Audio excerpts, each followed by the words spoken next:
the stock market falling sharply today. Yesterday, we had the biggest rally since, what was it, in 5 months on the S&P 500. NASDAQ was almost up 3%. Today, we're right back down to those lows. What's killing the markets here? Why can't we hold a gain? Bitcoin Zella stands out with its simplicity and clarity. We've crafted an experience that anyone can dive into, whether you're a crypto expert or just a new to the crypto world. Now, guess who keeps his eye on us? The author of best-selling book Rich Dad Poor Dad, Robert Kiyosaki.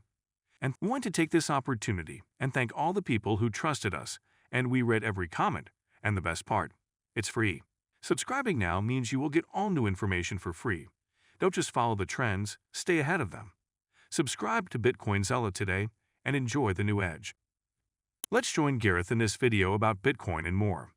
Yeah, I mean, if it's a leading indicator, it means that everybody's about to lose their minds out of absolute boredom for 5 months in the stock market, if that's what it's a leading indicator of, because that's what we have here. We were literally 4% off the all-time high 4 days ago, 3 days ago. Yeah. Right? So yes, we have this sell-off, but like 3 days ago, if you're sitting at 70, almost 71,000, 70,000 Bitcoin, you're like, wow, this thing is performing exceptionally well, holding near the highs. I don't know. On a day-to-day basis, it can lead, but we've been going down for days. As you said, yesterday was the best day for stocks. We had a huge down day in Bitcoin. I really think that Bitcoin, and you look at the correlation numbers, I mean, it's as uncorrelated as it's been in years. Supposed to be digital gold, doesn't correlate to that. It's supposed to be a risk stock, doesn't correlate to, I don't know.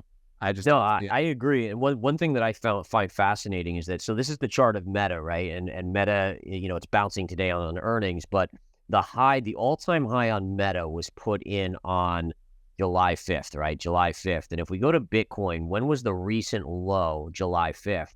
And so what I found fascinating, and listen, it's not behaving that way today, but it's a lot of these mega caps, when they made their all-time high and have started to pull back, that's when Bitcoin caught a bid here. See that. But yeah, so it's just fascinating to see that. But then at the same time, today we're seeing everything sell off and Bitcoin's coming down. So it seems like I'm kind of with you guys. Like I don't fully understand what it does. It doesn't seem to have any specific direct correlation. I mean, I think it sometimes is, sometimes isn't. But yeah, it's interesting to think. So you're not thinking it goes back to 50 or 40, Scott, or you think it could still go back to 50 or 40?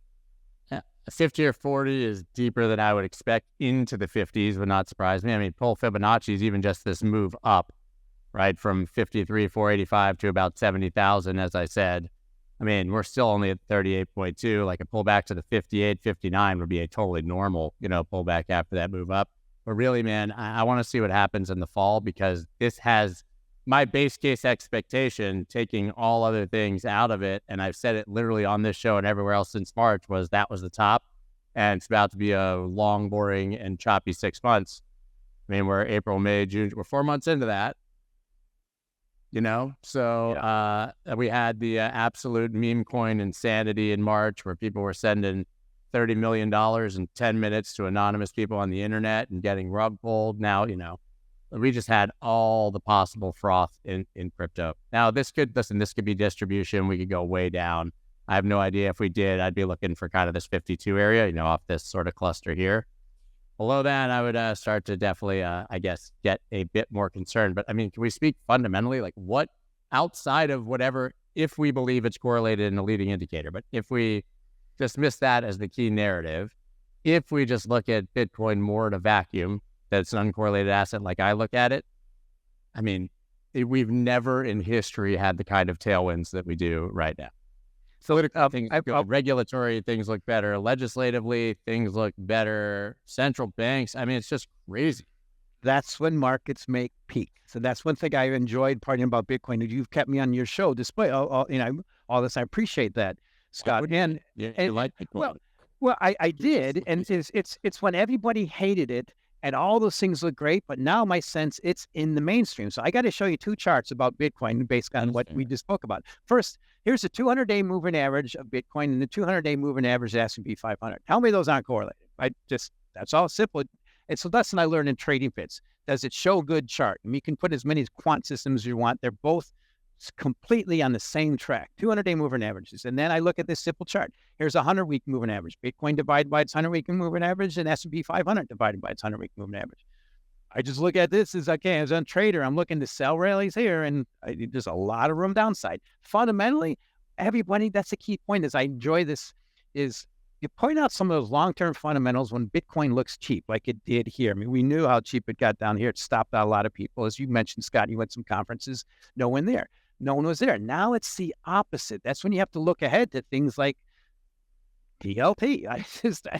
It's one Hey, thing. man, I'm well hedged in TLT since '84, towards the beginning of when we started this show, and I never sold it. So at least I got that. That's the key thing is the sentiment I got out of this latest Bitcoin conference on your show and from people I heard was my classic saying is not a frothy. When I think of all the smart money people I used to deal with and work with as clients and worth this, they see that and they say right away, all right, find me a put strategy, because that's classic frost sign.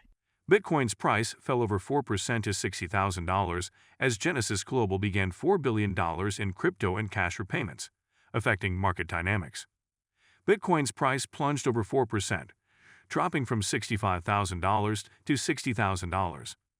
This decline is attributed to increased selling pressure as Genesis Global completed its restructuring. Genesis Global announced it has begun distributing $4 billion in crypto and cash to creditors. Bitcoin creditors will receive 51.28% recoveries, while Ethereum creditors will get 65.87%. Solana creditors will receive 29.58%, and other altcoin creditors will average 87.65%. Bitcoin spot ETF recorded a total net outflow of $237 million on August 2. Major outflows included $104 million from Fidelity's FBTC and $45.94 million from Grayscale's GBTC. However, BlackRock's IBIT saw an inflow of $42.81 million. Bitcoin's price has tumbled nearly 10% over the past 7 days. Despite reaching a high of $69,000 earlier in the week, it fell to $60,000, reflecting overall market volatility. Currently, Bitcoin is trading at $61,639, up 45% year-to-date, with a 24-hour trading volume increase of 17% to $44.7 billion.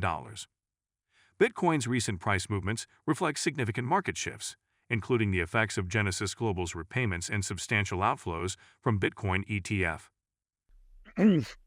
I got to show let me show a few charts. It's just the simple facts of the most powerful force in markets is mean reversion. What I show you in white is that's just Bitcoin divided by its 100-week moving average. It's been telling us there's a problem in all risk assets for a while. It's tilting lower.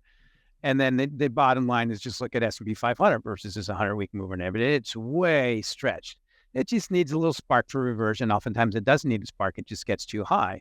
The bottom line, as we talked about pre-show, is volatility. VIX volatility index is just starting to recover. That's what I show you here is 52-week moving average of VIX minus the T-bill rate. This is a key thing that helped me make a lot of money in 2008 when I was trading on my own. It's just starting to bottom. It's not even close. There's so much more room here. And then I have overlooked Bitcoin with the S&P 500. Key thing I've been pointing out for a while, I'm really concerned about Bitcoin, is just showing there's a problem. And then looking at more shorter term, the weekly trade is, so on the S&P 500 E-mini, people on the show have seen me show this before. We've had gaps. There's still that gap back from last year in December. And then we had another one that we filled finally. Plenty of room to just go back and fill gaps and mean revert. I don't see what stops. And the good indication is Bitcoin versus gold. It's heading lower. But I want to just show you one thing. I think it's the big trade for the next, not couple months, next couple of years. And that is bond yields. Bond yields are just starting to roll over. That's what I show you here. This is the 200-day moving average of the U.S. 10-year note yield. It's just early starting to roll over. Look at that reversion room. There's so much room. What's a good indicator for it? Bitcoin whales have moved the largest amount of BTC from exchanges in 9 years, signaling a potential price bottom as accumulation continues. Bitcoin whales, or addresses with over 1,000 BTC, have moved 84,000 BTC off exchanges in July, marking the highest exchange outflow since 2015. This spike in whale net position change indicates significant accumulation despite the market's sluggish momentum.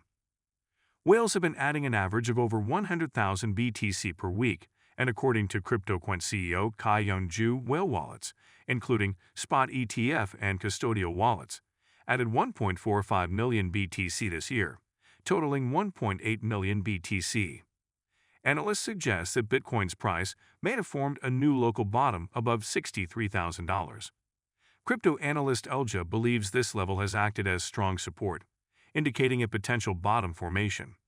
Despite Bitcoin being rejected from the $70,000 resistance, analysts like Titan of Crypto and Rect Capital see a positive outlook. Titan of Crypto noted that Bitcoin closed above the key macro level of $61,600, and Rect Capital suggests a breakout could occur in September, with support levels to watch around $63,000 and $57,000. If you've been with us so far, a big thank you. Don't forget to subscribe for free to Bitcoin Zella for your daily news. The link is waiting below. That's all for today's crypto news. Stick around for more updates, insights, and analysis on cryptocurrencies. Share your thoughts in the comments, like this video, and subscribe for more exciting content.